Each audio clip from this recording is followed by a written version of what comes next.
how to remove the rounded off Allen key. Just spin in. Let me get this in here. Just spin in. Definitely rounded off, innit? That's where these sockets come in.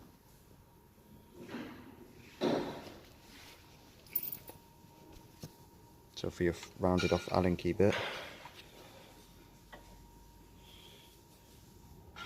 get a special end that looks like this. What you want to do is put it into the Allen key bit, give it a couple of taps, I haven't had one of these fail me yet.